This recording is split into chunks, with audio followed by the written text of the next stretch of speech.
mercado audiovisual no Brasil mudou nas últimas décadas, mas o maior gargalo de produção continua sendo a viabilização financeira dos projetos. Nesse ponto, a coprodução pode ser uma boa saída. Hoje a América Latina tem uma possibilidade que é real, que é a coprodução entre países do continente. Até um tempo atrás, os mercados assim, que tinham um histórico só olhavam da América Latina, os países olhavam ou para a Europa ou para os Estados Unidos, mas não olhavam para os países vizinhos. Agora, a gente pode olhar para o país do lado e pode achar um parceiro, pode desenvolver um negócio junto, pode desenvolver uma coprodução. Esse é um caminho a partir dos fundos, das leis que existem nos diferentes países, as possibilidades de captar recursos em diferentes lugares e enriquecer com aportes técnicos de diferentes lugares, mas também com recursos que podem ser distribuídos não só em uma região, sino em diferentes partes. Depois, no mercado internacional, historicamente para o documentário, a TV é um player forte e relevante. No Brasil, está muito ativa com o documentário a partir do fundo setorial e a participação que tem nas linhas os canais de TV a cabo. E as novas plataformas on demand que apareceram, sejam as maiores, tipo Netflix, Amazon Prime, ou outras mais locais que oferecem esse serviço on demand, que já está aparecendo e que tem em cada país, associado ao cable operador, ou iTunes, etc., que são uma outra via. O público brasileiro ele está muito condicionado a um tipo de produção de mercado e esse mercado exibidor ele está muito atrelado a esses majors, né? A essas grandes distribuidoras internacionais que despejam muitos filmes de entretenimento e não dão muito espaços para um outro tipo de cinema que também entretém, mas que também faz refletir, faz sentir, faz descobrir uma realidade brasileira na tela, dilemas que são nossos na tela e não algo importado. É difícil acessar esses lugares. Assim, os grandes desafios da gente enquanto produtora foi primeiro conseguir chegar nos cinemas e depois conseguir se manter nos cinemas, porque quando a gente está chegando num ponto de que o boca a boca começa a acontecer, quando o filme supostamente começaria a rolar, rapidamente eles tiram de cartaz porque não dá os lucros que uma outra produção que tem milhões ou milhares de dólares investidos em publicidade, que está dentro de um esquema de publicidade e distribuição já nível industrial tem, aí é uma competição bem difícil, assim. O que marca, o que caracteriza o cinema brasileiro e latino-americano hoje? Olha, é difícil isso, mas justamente existe uma pujança, uma riqueza na produção muito grande, uma diversidade muito grande possibilitada pelo digital. E existe muito essa impossibilidade, essa dificuldade de fazer os filmes circularem. É uma característica em comum. O cinema é uma arte de valor, de realização relativamente caro. Assim, claro que existem vários tipos de projetos, mas basicamente ele depende de uma equipe, de equipamentos, de atores, enfim, de tempo. Então acaba sendo dispendioso. Assim. A gente... Na verdade, o desafio para mim ele tem 3 etapas, assim, ter a condição de desenvolver um projeto, isso, essa dupla produtor e diretor e diretor/roteirista acaba levando muito tempo para desenvolver e a gente faz isso em paralelo a outras atividades de vida, mas às vezes a gente consegue recursos para conseguir desenvolver isso, é um primeiro desafio, para estar com esse projeto maduro, para apresentar ele para fundos e tal. O segundo são os próprios fundos, né? Que aqui no Brasil ainda a gente, para fazer o tipo de cinema que a gente faz, a gente depende muito de fundos públicos, de investimento, né? Tanto estaduais, municipais como federais. A gente não é de uma realidade industrial que um um produtor se interesse pelo projeto, bote uma grana e a ideia é a gente consiga realizar ele. A gente quer muito chegar a tanto, mas ainda falta um chão aí para trilhar. Mas para mim, atualmente, uma das experiências que a gente teve com os outros filmes, o grande gargalo é a distribuição, assim. O cinema latino-americano, digamos que em comum, tem essa grande diversidade, tem todos uma tentativa de ter um cinema industrial, comercial, que converse com seus públicos, tem todos uma tentativa de fazer um cinema que vá conquistar o mercado internacional, que são as chaves de viabilização dos filmes hoje. Se você não faz um filme comercial que vai ter sucesso no seu país, você pode ambicionar alcançar as plateias internacionais. A cinefilia, digamos, que está espalhada pelo mundo. Os festivais são um caminho essencial nesse sentido. Muitos festivais hoje têm mercados,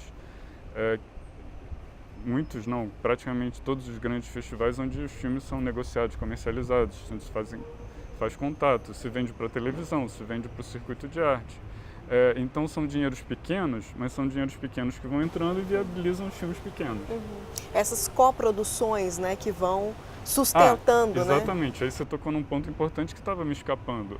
Cada país também elaborou sistemas de incentivo de coprodução. A coprodução nada mais é como uma forma de tentar viabilizar que esses pequenos dinheiros que existem em vários países se juntem para viabilizar um filme, né?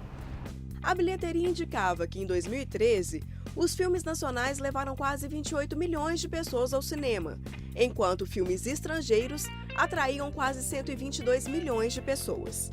No ano passado, os filmes nacionais perderam público, caindo para pouco mais de 17 milhões de espectadores, enquanto os filmes internacionais cresceram no convencimento do público pelo ingresso comprado, com quase 164 milhões de pessoas. O lançamento nos cinemas ainda é muito caro. Você pode ter um filme baratinho, mas se você quiser lançar ele no cinema, você vai gastar muito dinheiro. Mas a gente tem salas alternativas, exibições alternativas para baratear esse custo? Tem essa possibilidade? Temos. Mas o alcance é menor? O alcance é menor e é um circuito que está sempre em risco, na verdade. Mas a gente tem sorte no Brasil. A gente tem o que aconteceu foi um modelo de exibição aqui no Brasil. Teve uma tradição de cinefilia, de cineclube, que vem desde os anos 50, 60, até antes disso, mas que criou um circuito alternativo no Brasil. Em 2013, o Brasil reunia 854 salas de cinema com tecnologia 3D. Em 2017, esse número subiu para 1.352 salas. A gente produz cerca de 200 filmes por ano, que é muito e é pouco ao mesmo tempo. A França produz 500. Os Estados Unidos produzem mais de 1.000 filmes. Quer dizer, vai dessa comparação de mercado para mercado também, né? Exatamente. O Brasil é um país grande, continental, ainda, por exemplo, só 7%, acho que agora 9% dos municípios têm sala de cinema. Então é um espaço que ainda poderia crescer, então a gente não sabe. Se a gente for pensar então num ponto de investimento necessário, talvez seja esse? Com certeza. A exibição sempre é um ponto.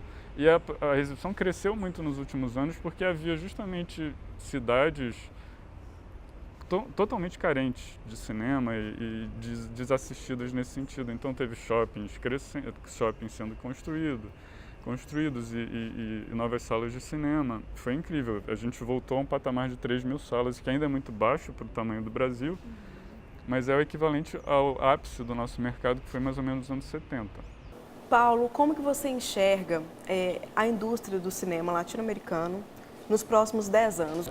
É uma pergunta, não é fácil, porque assim, a presença do cinema latino-americano é muito forte. Né? Assim, se consolidou nos últimos anos em geral, né? Falando sempre em geral, diferentes países e tal. O que nós observamos muito é que também existe uma mudança política, né?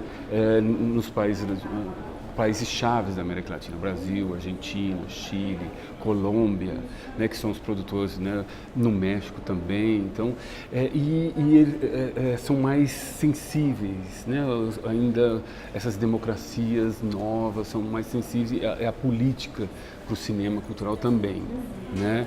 É diferente, por exemplo, né, na Europa, que há mudanças também, mas as políticas continuam, a política de Estado, né? Então eu acho que isso que tem que reforçar, que eu acho que o Brasil fez muito isso, uma política do Estado para o audiovisual, né? E nos países latino-americanos. O que foi muito importante foi essa junção, as coproduções, os tratados, que isso demora, é política, né? Não vem assim, né? Os governos necessitam, os senados têm que aprovar. Isso foram aprovados, então a questão é manter isso, né? Eu acho que existe realmente uma força, assim, dentro do continente latino-americano, que a Europa tem, os Estados Unidos têm, mas, sabe, eu acho que é uma coisa mais nova, que a gente vê na Ásia também, né? Então, eu espero que possa continuar essas políticas de Estado, essa junção, essas coproduções, esses tratados, que a América Latina como um todo, mas cada um vai ter, né? O Brasil é diferente da Argentina, que é diferente da Colômbia, né? E principalmente sair dos clichês, né? Dos países. Eu acho que isso é o mundial. E tem muita gente consciente disso, que ninguém quer bancar clichê mais, né? Uma pergunta muito difícil, porque é uma atividade que depende de políticas públicas, não tem jeito, por um motivo muito simples. A indústria do cinema, não hoje, mas ela começou muito cara, então ela é muito dominada pelas indústrias mais fortes, e no caso a indústria dos Estados Unidos americana, que é uma força que você não pode negar e você tem que aprender a lidar com isso, né? E como ocupar as brechas, né? E como depende de políticas públicas, a gente não sabe o que vai acontecer, porque a gente tinha um sistema muito interessante estabelecido do Ancine, mas que já está sofrendo modificações que podem comprometer principalmente o filme independente e o filme pequeno. E também a distribuição de filmes estrangeiros e de filmes pequenos no país.